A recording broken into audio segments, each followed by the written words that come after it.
ஏதோ ஒரு புத்தியில ஊருக்கு கிளம்பி வந்துட்டாலும் என் மனசுல ஒரு வழி இருந்துகிட்டே இருக்கு.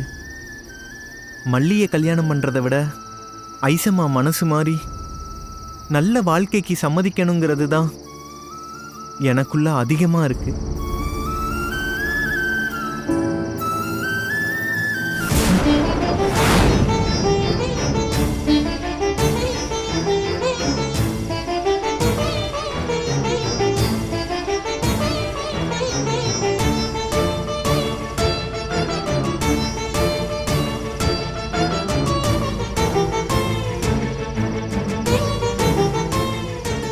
என்ன மாமா தனியா நின்னு ஏதோ புலம்பிட்டு இருக்க?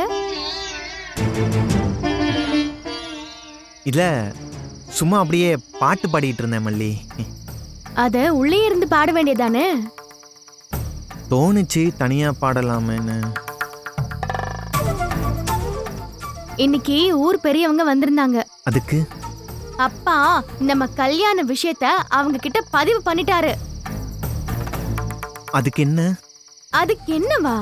ஆ, எல்லாருக்கும் உன்னை பார்க்கணும்னு தோணுச்சு, ஆனா அப்பா உன்னை காணோம்.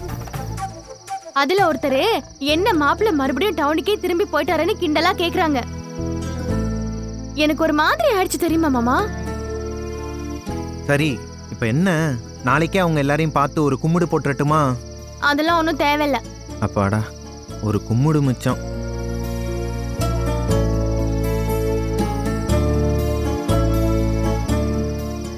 என்ன மாமா ஒரு ஒட்டுதல் இல்லாமலே பேசிட்டு இருக்க? இல்லையே, நான் எப்பவும் போல தானே இருக்கேன். இல்ல மாமா, உன் முகத்துல சந்தோஷத்தையே காணுமே. சிரிச்சு சிரிச்சு பேசுற என் சின்ன தம்பி மாமா சென்னைக்கு போனதோட எங்கேயோ தொலைஞ்சு போயிட்டாரு. இந்த வித்தியாசத்தை கூட உணர முடியாத அளவுக்கு நான் ஒன்னும் முட்டாள் இல்ல மாமா. இல்ல மல்லி, நீ நினைக்கிற மாதிரி எல்லாம் நான் மாறல. என்கிட்ட உண்மைய மறைக்காம சொல்லு மாமா, நீ ஏன் இப்படி இருக்க? அது அது வந்து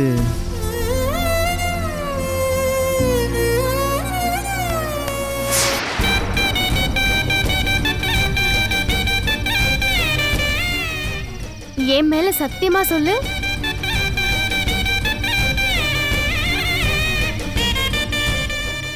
ஐசம்மாவை பத்தி தான் யோசிச்சுக்கிட்டு இருந்தேன். அவங்க ரொம்ப பாவம் மல்லி.